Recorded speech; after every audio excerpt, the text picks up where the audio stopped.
야곱은 가나안에서부터 밧담 아람까지 무려 1000km가 넘는 이 먼 길을 베델에서 임마누엘의 하나님을 만나서 하나님과 동행해서 밧담 아람까지 갔습니다. 눈에 보이지 않는 하나님과 동행한다. 그 말은 하나님의 약속을 붙들었다는 말입니다. 하나님의 말씀을 붙들고 갔다. 그 말입니다. 즉 하나님이 베델에서 나타나셔서 야곱에게 약속을 주셨지 않습니까? 그 말씀을 야곱은 유산하지 않고 하나님의 말씀을 하찮게 여기지 않고 딱 붙잡았다는 말입니다. 그 말씀은 뭐였습니까? 내가 너와 함께 있어. 네가 어디로 가든지 너를 지키며 너를 이끌어 이 땅으로 돌아오게 할지라. 그 말씀이었습니다. 물론 말씀을 붙들었다고 야곱이 바로 신앙과 인격이 아주 성숙한 사람이 되었다는 의미는 아닙니다. 죽을 고생을 하고 밧담 아람까지 이렇게 도착을 하니까 거기에서 처음 외삼촌 라반을 아는 사람들을 만났습니다. 양을 먹이고 물을 먹이기 위해서 이렇게 오고 있는 일단의 목자들에게 야곱이 물었습니다. 혹시 나홀의 손자 라반을 아십니까? 알지요. 알고 있어. 그 말을 듣고 얼마나 반가웠을까요? 근데 바로 그때 한 처자가 양들을 몰고 이렇게 우물로 오고 있었습니다. 그 처자를 보니까 정말 한눈에 반할 정도로 아름다운 처자였습니다. 사람들이 저 소녀가 라반의 딸 라헬이요. 이렇게 알려준 것입니다. 야곱은 주저없이 달려가서 인사를 하고 소리내어 울기 시작합니다. 드디어 살았다. 이 광야에서의 그 고통과 고생이 끝났다는 안도감이 밀려왔습니다. 곧 외삼촌 라반도 그 소식을 듣고 달려와서 너는 참 내 혈육이로다. 이렇게 하면서 영접해 주었습니다. 그렇게 한 달 동안 잘 대접을 받고 외삼촌 라반의 양도 좀 치면서 그렇게 한 달을 보냈습니다. 한 달이 지난 어느 날 삼촌 라반이 야곱에게 이렇게 얘기했습니다. 네가 내 조카지만 어떻게 월급도 없이 계속 일할 수 있겠니? 네가 월급을 한번 정해봐라. 내가 어떻게 해줄까? 사실 이곳 밧담 아람에 도착하자마자 야곱의 마음을 사로잡고 있는 게 있었는데 그게 바로 외삼촌 라반의 딸 라헬이었습니다. 라반에게는 딸이 둘 있었는데 언니는 이름은 레아, 그리고 동생 이름은 라헬이었습니다. 근데 언니 레아는 지독히 근시해요. 눈이 나빠요. 눈이 나쁘니까 어떻게 해요? 항상 찡그려 있는 것이죠. 그래서 그렇게 외모가 좋지 못했습니다.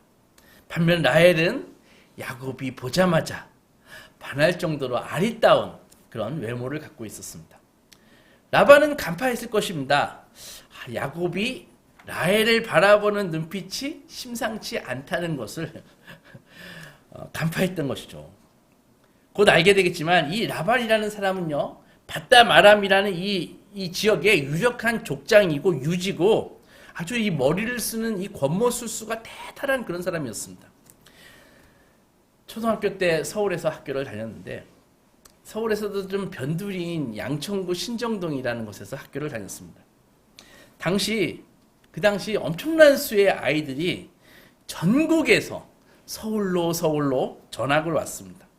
그래서 저희 반은 한 반에 104명이 그 교실에 공부했었습니다. 콩나물 시루를 하는 게 바로 그런 것이죠. 매일 아침마다 선생님이 모르는 애를 데리고 옵니다. 그래서 들어오셔서 지방 어디에서 전학 온 아이니까 소개를 하고 없는 자리를 만들어서 앉히셨습니다. 학기 초에는 이렇게 분명히 분단이 있었거든요. 근데 점점 분단이 없고 책상을 한쪽으로 탁 붙이고 한쪽만 터놨습니다. 분단이 없어졌습니다. 그 좁은 공간에 100명이 넘는 개구장이들이 이렇게 가두어 두니까 쉬는 시간만 되면 그 좁은 교실에서 아주 카간이었습니다. 전라도 사투리, 경상도 사투리, 충청도 사투리, 가끔 애매한 강원도 사투리까지 자기들이 서로 사투리로 생전처럼 듣도 보지도 못한 욕을 하면서 싸우는 일이 타반사였습니다. 그런데 나름 전학온 아이들을 자기들 이렇게 자랑하는 걸 보면은 다 그 시골에서 한 가닥씩 하던 애들이었습니다. 자기가 전학 오기 전 학교에서 전교 1등을 했다는 거예요. 그리고 싸움 1등이라는 거예요. 아니면 책을 엄청 많이 읽었다는 거예요. 그래서 처음에는 공부를 참 잘했다 해서 전교 1등? 쟤 만만치 않겠는데? 해서 그렇게 생각을 했죠. 당시 초등학교에는요, 매달 시험을 보고 중간고사, 기말고사를 따로 봤습니다. 제 목표는 공부를 열심히 해서 항상 5등 안에 드는 것이 제 목표였습니다. 매달 시험을 보고 선생님이 1등서부터 10등까지 앞으로 딱 불러가지고 상장을 주거든요. 그래서 그 당시 이 등수는 바로 신분이고 자존심이었습니다. 왜냐하면 선생님이 시험만 보면 1등부터 10등까지 딱 등수를 세워놓고 우등상을 주시고 10등 안에 드는 애들만 이름을 알아요. 나머지 애들은 그냥 이름이 야 그걸로 통일된다고요. 매일 전학생이 있으니까 쟤는 얼마나 공부를 잘할까, 혹시 쟤 때문에 내 등수가 밀리면 어떡할까 하면서 생각이 들다가도, 근데 막상 시험을 보면은 시골에서 온 아이들은 대부분 허당이었습니다. 그러니까 시골에서 공부 잘했다고 해도 서울에 와서는 대부분 꼬리를 내리는 것이죠. 야곱이 바로 그랬습니다. 가나안에서 엄마랑 작당을 해서 잔머리를 굴려서 형 에서를 속이고 장자의 명분을 이렇게 갈취하고 팥죽 한 그릇에 아버지 이삭을 속여서 형이 받아야 할 그 축복을 가로채고 해서 여기 밧담 아람까지 왔지 않습니까? 그런데 이 밧담 아람 이 큰 도시에는 거긴 진정한 고수가 있었습니다. 그게 바로 외삼촌 라반이었습니다. 그 고수가 야곱에게 첫 번째 카드를 딱 내민 것이죠. 야곱아, 월급을 어떻게 할까? 이 철부지 야곱은 삼촌 라헬을 주세요. 라헬이면 됩니다. 제 라헬을 제 아내로 주시면 제가 7년을 월급 받지 않고 일하겠습니다. 이렇게 얘기했던 것입니다. 라반이 속으로 쾌재를 불렀죠. 저 바보 같은 이라고 하면서, 그래도 표정을 바꾸지 않고, 그래 내 딸 저 이쁜 라헬을 남에게 주는 것보다 그래도 너한테 주는 게 낫지 하니까 야곱이 감사합니다. 삼촌 열심히 일하겠습니다. 이러고 나서 그때부터 야곱은 자기 삼촌을 장인으로 삼아서 대릴 사이로 이렇게 돼가지고 라반의 양을 쳤습니다. 성경의 표현에 의하면 29장 27절 보면은 야곱이 라헬을 사랑하는 까닭에 7년을 며칠같이 여기더라 라고 되어 있습니다. 그러니까는 라헬을 얻기 위해서 양 한 마리 월급으로 받지 않고 7년을 공짜로 무보수로 일을 했다고요. 왜? 라헬을 사랑하니까. 주님을 섬기는 것도 마찬가지입니다. 사랑이 있으면 무엇을 못하겠습니까? 주님을 섬기는 것이 힘든 것이 아니라 사랑이 부족한 것입니다. 사랑 없는 사람을 일하게 하는 것만큼 힘든 게 없습니다. 바빠서 안 돼요. 나 다른 일이 있는데요. 그 말은 전 주님을 그 정도 사랑하지 않습니다. 그 말하고 똑같은 말입니다. 사랑하면 모든 것에 우선이 되는 것이죠. 전에도 말씀드렸지만 제가 아는 용인의 그 교회는 용인의 교회가 있는데 춘천하고 정선에서 성도가 온다는 거예요. 사랑하면 하는 것입니다. 본인 일 다 하고 남는 시간에 주님의 일을 한다? 그거 사랑 없는 것입니다. 주님을 향한 사랑이 없고 영적으로 거의 죽은 사람들을 일을 시키려다 보면은 정말 교역자가 보통 힘든 게 아닙니다. 근데 야곱은 라헬을 사랑하니까 힘든 일도 마다하지 않고 열심히 일을 했습니다. 하루 일을 마치고 저녁 때 집에 돌아와서 탁 라헬의 얼굴만 보면은 피로가 싹 풀리는 것이죠. 그래서 7년을 마치 며칠 일한 것처럼 그렇게 보냈습니다. 그리고 대망의 날이 왔습니다. 7년째 되는 날, 야곱은 라반에게 과감하게 가서 삼촌 이제 라헬을 제게 주십시오. 라반은 두말하지 않고 오케이 당장 결혼해 이렇게 얘기하는 거예요. 그래서 낮에 결혼잔치를 하고 먹고 마시고 탁 해가지고 밤에 신혼방에 들어가가지고 첫날 밤을 보냈습니다. 아, 내가 그토록 사랑하는 라헬과 첫날 밤을 보내는구나. 그런데 다음날 아침에 눈을 떠보니까는 옆에 사랑하는 라헬이 아니라 언니 레아가 누워있는 것입니다. 기겁을 했죠. 요즘 말로 멍미 이게. 그래서 당장 라반에게 달려가가지고 이게 어찌된 일입니까 삼촌. 제게 라헬을 주시기로 했잖아요. 근데 왜 레아가 제 옆에 누워있는 거예요. 기겁을 한 것입니다. 라반이 표정 하나 안 바꾸고 이봐 조카 내 말 좀 들어봐. 진정해. 우리 지방에는 아우가 언니보다 결혼하는 법은 없어. 그 야곱이 기가 막혔죠. 그럼 진작에 말씀하셨어야죠. 왜 7년이 지난 지금에 지금 이야기하면 어떻게 해요. 진작 이야기하셨으면 7년 전에 제가 포기했을 거 아니에요. 아니면 최소한 어제라도 얘기했어야죠. 어제라도. 이때 이 강호의 고수 라반이 두 번째 카드를 또 탁 내밉니다. 그럼 라헬을 얻고 싶으면 7년을 일 더해. 대신 라헬을 지금 줄게. 지금. 그래도 레아도 내 딸이니까 일단 일주일 동안 우리 레아랑 좀 같이 있고 7일 후에 내가 라헬도 줄게. 라반은 라헬을 7년 후에 준다 그러면은 야곱이 포기하고 바로 가나안으로 가버릴 것 같으니까 이제 뭐 눈도 나쁘고 어디 보낼 데도 없고 달라는 데도 없는 그런 일단 레아를 먼저 사은품으로 일단 처분하고 라헬은 할부로 팔아버리면서 무려 야곱의 14년의 노동력을 갈취했다고요. 요즘 생각해도 혀를 두를 정도로 이 라반은 정말 권모술수와 협상의 달인입니다. 야곱이 처음 7년을 라헬과 결혼을 꿈꾸면서 수위같이 보냈지만 그 다음 7년도 그랬을까요? 아닐 것입니다. 틀림없이 버거웠을 것입니다. 생각해 보십시오. 야곱이 처음에 7년만 고생하면 사랑하는 라헬을 얻을 수 있다고 생각했는데 결혼 첫날 원하지도 않고 바라지도 않던 그 사은품을 강매로 받아가지고 7년 쎄빠지게 일한 것을 퉁쳐버리고 사랑하는 라헬을 얻었지만 시간이 갈수록 그 결혼의 간격이 7년 동안 유지됐겠습니까? 이제 야곱도 나이가 들고 일은 점점 고대지고 14년을 허송세월한 것이죠. 가나안의 그 꾀라면 정말 대단했던 야곱이 이 바담 아람이라는 이 중원에 오니까 이렇게 비참하게 권모술수의 달인 라반에게 무릎을 꿇게 된 것입니다.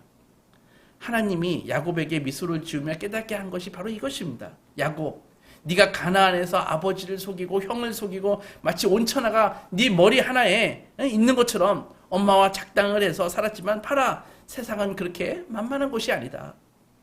세상에 진짜 고수가 있는데 그에게 한번 놀아나면서 인생이 자기 꾀를 의지하며 산다는 것이 얼마나 허망한 것인지 한번 배워보거라.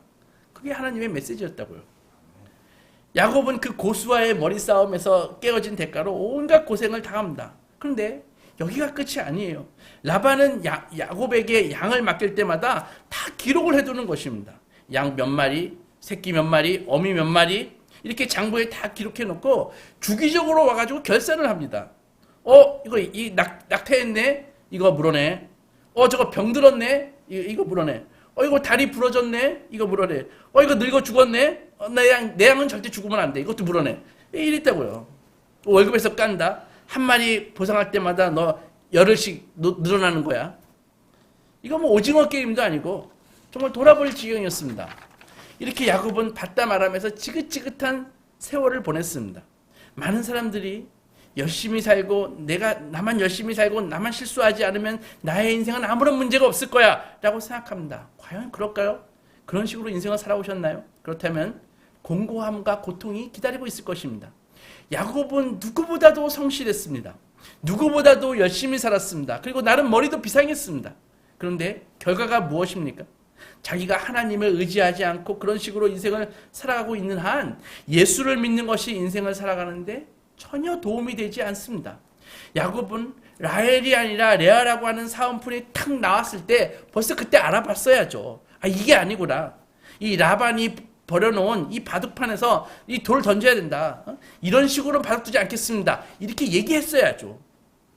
많은 성도들도 마찬가지입니다. 하늘의 생명을 부여받았음에도 불구하고 그 생명의 혜택과 기쁨을 누리지 못하고 있는 성도가 얼마나 많이 있습니까?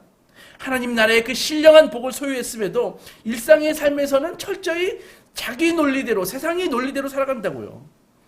비록 하늘의 시민권을 갖고 있지만 말씀이 아니라, 말씀이 자기를 이끌어가야 되는데 그게 아니라 자기의 꾀를 의지하면서 살아가는 사람들은 대접을 받는 것이 아니라 이렇게 계속 골탕을 먹으면서 살아가게 하나님이 놔두십니다. 언제까지? 이렇게 고백할 때까지. 어떤 고백? 하나님, 정말 저는 고수가 아니었습니다. 제 방법으로 살아갈 수 없는 세상인 것을 깨달았습니다. 주님, 이 세상의 고수들의 손에서 저를 건져주시옵소서 라고 기도할 때까지 하나님께서 기다리신다고요. 우리 주위에 라반이 항상 있습니다. 라반이 널려 있습니다. 여러분 선택하십시오. 라반에게 시큰 당하고 야곱처럼 고백하실 것인지 아니면 라반을 만나기 전에 미리 고백하시고 입장 전환을 하실 것인지 결정하십시오. 야곱은 바담 아람에서 보낸 그 21년 가운데 14년을 그렇게 라반에게 당하고 살았습니다. 믿음은 결코 한순간에 생기지 않습니다. 교회 와서 눈물 흘리고 은혜 받은 것 같다가도 다시 월요일에 나가면은 또 세상의 논리대로 살아가는 분들이 얼마나 많이 있습니까? 특히 자기의 머리를 의지하는 분들은 정말로 신앙에 들어가기가 어렵습니다. 7년째 되었을 때 야곱은 하나님께 물어봤어야죠. 하나님, 정말 제가 이 레아 플러스 라헬까지 데리고 살아야 되겠습니까? 여기서 그냥 라헬로 만족할까요? 이렇게 어떻게 살아야 됩니까? 물어봤어야죠. 야곱은 7년 가지고서는 훈련이 안 되는 사람입니다. 그래서 7 플러스 7 도합 14년을 라반에게 당하고 살게 되었습니다.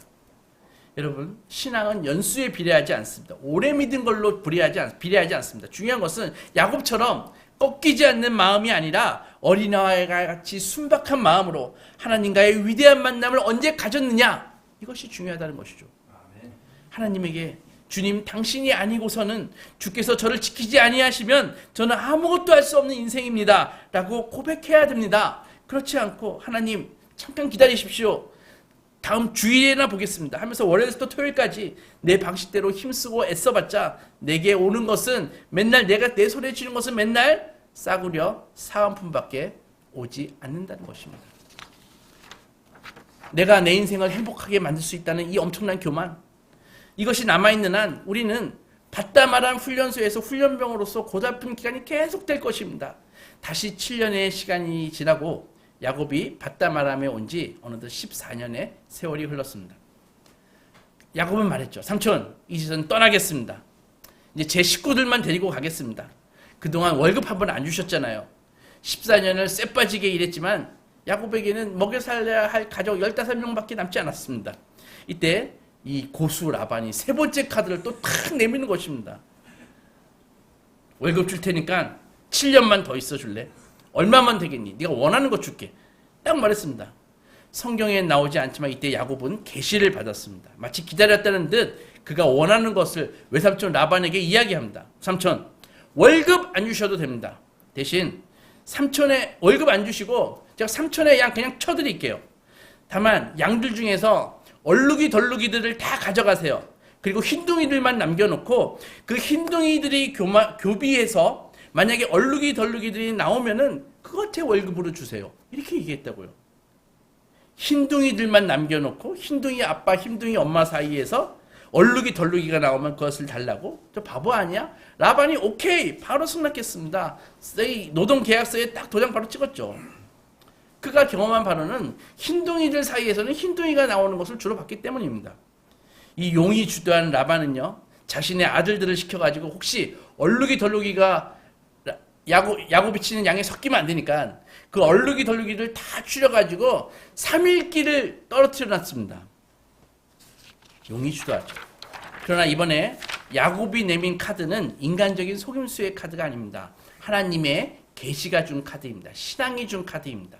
당신은 옛날인데 야곱은 이 흰 양이나 흰 염소에도 이 얼룩이 덜룩이들의 유전자가 있다는 사실을 어떻게 알았는지, 또 그것들이 교배하면은 얼룩이 덜룩이들이 흰둥이들이 교배에도 가끔은 얼룩이 덜룩이들이 나온다는 사실을 어떻게 알았는지, 그 옛날에 아무튼 라반은 쾌재를 불렀습니다. 흰놈들만 있는데 얼룩이 덜룩이가 어떻게 나올 수 있어? 하면서 노동계약서에 도장을 꽉 찍었죠. 그때부터 야곱의 반격이 본격적으로 시작됩니다. 하나님께서 이 흰둥이들 사이에서 튼실한 얼룩이 덜룩이들을 막 출산하게 만드십니다. 그래서 결국 월급 받고 일한 7년 동안 야곱은 어마어마한 부자가 됩니다. 여러분들은 이런 축복을 경험해 보셨습니까? 한 집사님이 계셨습니다. 그분은 언제나 하나님을 사랑하고 교회를 사랑하는 분이셨는데 특별히 전도에 열심인 분이십니다. 우리 교회에 빈자리가 너무 많아 하면서, 그래서 만나는 사람마다 우리 예수 믿고 천국 갑시다, 우리 교회 같이 다닙시다, 이렇게 말씀하시는 신실한 분이셨습니다. 근데 그분이 좀 안면이 있는 분이 있었는데, 보험회사 다니는 분인데 그분에게 우리 교회 같이 갑시다 하니까 이분이 깐죽깐죽 대면서, 어머 사장님 사업하시잖아요, 보험 2개만 들어주면 교회 다닐게요. 어때? 지금 계약서 쓰실까요? 막 이렇게 막 약을 올렸습니다. 처음에는 같지 않아가지고 상대도 안 했는데 그래도 기도할 때마다 자꾸 마음에 걸렸습니다. 하나님도 모르고 복음도 모르니까 그런 식으로 인생을 살고 있다는 생각이 들고 갑자기 그 영혼이 너무 불쌍해 보였습니다. 그래, 영혼 구원하는 셈 치고 들어달라고 하니 들어주자 하면서 왕창 큰 걸 2건을 들어주었습니다. 아무튼 2개를 들어줬는데 얼마 후에 집사님이 운영하시는 그 사업장에 그 노후화된 건물에 큰 불이 났습니다. 사업장으로 쓰던 노후화된 건물 2동이 완전히 전소되었답니다. 그런데 얼마 전 전도하기 위해서 들어준 그 화재 보험으로 인해 보험금을 타가지고 새로 빌딩 2개를 올리고 집도 사고 완전히 떼부자가 되었다고 합니다. 야곱도 신풍나무, 버드나무, 살구나무 가지를 꺾어서 물에 넣었다 뺐다 하면서 튼튼한 양들이 교미할 때 딱 그 가지 앞에서 교미하게 하고 그래서 건강한 얼룩이 덜룩이들이 태어나게 하고 이 비실비실한 거 흰둥이들이 할 때는 아예 그냥 보여주지도 않고 해가지고 하니까 점차 야곱의 그 야곱이 쳤던 수많은 양들은 흰둥이들에서 점차 모두가 튼실한 얼룩이 덜룩이들로 다 변했습니다. 처음에 1-2마리 얼룩이 덜룩이들이 생겼을 때는 라반이 이렇게 와가지고 보면서 잘 됐네. 그래, 가끔 자네 몫을 좀 챙겨야지. 이렇게 인정해 주다가 이제 이 얼룩이 덜룩이들이 막 기하급수적으로 늘어나니까 나오는 날 또 태어난 놈들마다 튼실한 놈들이 나오니까 라반의 낯빛이 변하기 시작했습니다. 이게 뭐지? 이거 잘못되어 가는 것 같은데. 라반의 인상이 일그러지기 시작했죠. 며칠 후에 동네 사람들로부터 소문이 들려옵니다. 라반의 아들들이 이상한 소리를 하고 다닌다는 거예요. 그게 뭐냐면은 야곱 저놈이 우리 아버지의 소유를 다 뺏어서 큰 부자가 되었다. 이런 소문이 막 들리는 거예요. 야곱이 얼마나 눈치 빠른 사람입니까? 라반이 곧 깽판을 놓겠구나. 장기 두다가 질 것 같으면 장기만 확 엎어버리는 사람도 있잖아요. 분명히 자기 삼촌이 그런 사람이라는 걸 알기 때문에 7년 전에 맺은 그 계약서 이런 거 확 찢어버리고 와가지고 자신의 그 얼룩이 덜룩이들을 다 뺏어갈 사람이라는 것을 야곱은 확신했습니다. 그래서 도망치는 것이 상책이다 하면서 밤중에 자기 아내들을 조용히 불러가지고 튼실한 양과 염소들을 데리고 야밤에 도주를 했습니다. 라반의 아들들은요, 라반이 시켰어요. 너 주기적으로 야곱한테 가가지고 저놈이 뭐 하나 살펴봐 했거든요. 그래서 야곱의 아들들이 순찰을 돌면서 딱 와보니까 양이 하나도 없는 거예요. 그리고 다 도망갔어. 그래서 아버지한테 달려가가지고 아버지 야곱이 도망갔습니다 하니까 이 라반이 하는 말이 성경에 그대로 나와 있어요. 감히 이놈이 내 양을 가지고 다 도망가? 이게 자기 양입니까? 이 라반이 이런 사람이라고요. 7일 동안 추격을 했습니다. 마침내 길르앗산에 도착했을 때 저 멀리 야곱의 일행이 그 양끌 데리고 가니까 얼마나 느려요. 후미가 보이는 것이죠. 야, 오늘 밤 여기서 자고 내일 잡자. 충분하다. 그래서 자는데 하나님이 라반의 꿈에 나타나셨습니다. 나는 야곱의 하나님 여호와다. 네가 야곱의 털끝 하나라도 건드리면 넌 죽는 줄 알아라. 이렇게 말씀하셨다고요. 갑자기 두려움이 확 몰려와서 라반의 태도가 갑자기 싹 바뀌었습니다. 180도. 야곱에게 도착해서 말하기를 갑자기 친절해졌어요. 왜 도망가듯 가니? 네가 간다고 말했으면 내가 성대하게 가수들을 불러가지고 환송회를 열어주었을 거 아니냐. 내 딸들과 내 손주들도 못 보게 너 어떻게 나게 이럴 수 있냐. 라반은 속에서 막 부글부글 끓었지만 능청을 떨면서 거짓말을 하는 것이죠. 만약에 야곱이 라반에게 가나안으로 가겠다고 했으면 라반이 곱게 보내주었겠습니까? 아들들이나 종들을 시켜서 야곱을 죽이고 야곱의 양들을 다 빼앗지 않았을까요? 그러니까 야곱은 라반을 이렇게 보면서 저 모습이 예전엔 내 모습이었구나. 진작에 깨달았어야 하는데 라고 생각했을 것입니다. 이렇게 하나님의 은혜로 결국 라반은 야곱에게 판정패하고 말았습니다. 야곱을 잡고 양들을 다 빼앗으려는 계획 대신 이제는 돌기둥을 탁 세워가지고 우리 너랑 나랑 상호 불가침 조약을 맺자. 그래서 계약을 맺고요. 야곱에게 라반은 더 이상 이제는 공포의 대상도 두려움의 대상도 안 되게 되었습니다. 누가 이렇게 하셨습니까? 하나님이 하셨습니다. 아멘. 그 수많은 깨와 실수로 인해 야곱이 감당해야 할 그 대가와 근심을 하나님이 개입하셔가지고 다 막아주셨다고요. 인생이 마치 구멍이 나 있는 항아리처럼 한 곳을 메우면 다른 곳이 터져서 물이 새고 한 것을 해결하면 또 다른 곳이 터져가지고 펑크가 나고, 이거 매일 반복하시는 분이 계십니까? 하나님이 하셔야 됩니다. 여러분, 그런데 이제까지 야곱은 그래도 견딜만 했어요. 월급 못 받고 무임으로 노동을 했지만 그래도 라반의 집에서는 일만 하면은 먹고 사는 데는 지장이 없었습니다. 설령 라반에게 다 빼앗겨도 훌훌 털고 다시 시작하면 그만이었어요. 그런데 이번에는 이 라반의 시험이 끝나고서는 이제 에서가 나타난다고요. 피해갈 수가 없습니다. 아버지 이삭을 만나기 위해서는 에서를 안 만날 수가 없습니다. 그런데 에서가 자기를 옛날에 그 원한을 갖고 있기 때문에 자기를 죽이기 위해서 다가오고 있다는 이런 이야기가 들리는 것이죠. 피할 수도 없고 퇴책도 없습니다. 야곱은 이 절체절명의 위기 가운데서 하나님의 역사를 경험합니다. 과거에 공경에 처했을 때 야곱은 이미 하나님의 도우심을 많이 경험했습니다. 그러나 인생의 진짜 깊은 위기를 만났을 때 그 속에서 야곱은 정말 위대한 결단을 합니다. 사랑하는 소망교회 성도 여러분, 하나님을 믿는 사람과 세상 사람의 차이점이 무엇인지 아시겠습니까? 평소 살아가는 모습도 물론 다르겠지만 더 중요한 것은 믿음이 없거나 하나님을 깊이 만나지 못한 사람은 믿음으로 사는 것 같다가도 결정적인 위기에서 하나님을 의지하는 것보다 자기를 의지합니다. 그리고 믿음을 훼손하고 세상적인 결정을 내려버립니다. 그러나 믿음의 사람은 평소 좀 돈독한 신앙으로 못 살아가는 것 같다가도 영적으로 이것이 위기다, 여기서는 정말 내 힘으로 안 된다라는 시점에 도달하게 되면 전폭적으로 하나님께 매달릴 수 있게 만들어주는 그 믿음의 힘이 영혼 속에 있다는 것입니다. 예수께서 우리 죄를 위해서 십자가에서 죽으실 때 마지막에 뭐라고 말씀하셨어요? 누가복음 23장 46절에 예수께서 큰 소리로 불러 이르시되 아버지 내 영혼을 아버지 손에 부탁하나이다. 이 말씀을 하신 후 숨지시리라.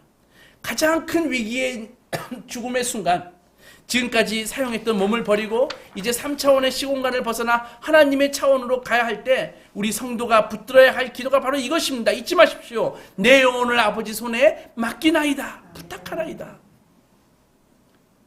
육신이 아니라 영혼이 나의 본질이기 때문에 이렇게 기도해야 되는 것입니다.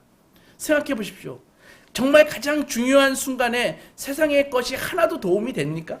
성경에 대한 무지, 믿음에 대한 불신, 환경에 대한 불평, 기독교 신앙에 대한 비난, 이런 것들은 어느 정도까지 합리적인 것처럼 보이지만 어찌해 볼 수 없는 이 고난의 순간에, 위기의 순간이 오면은 정말 아무 힘도 발휘하지 못합니다.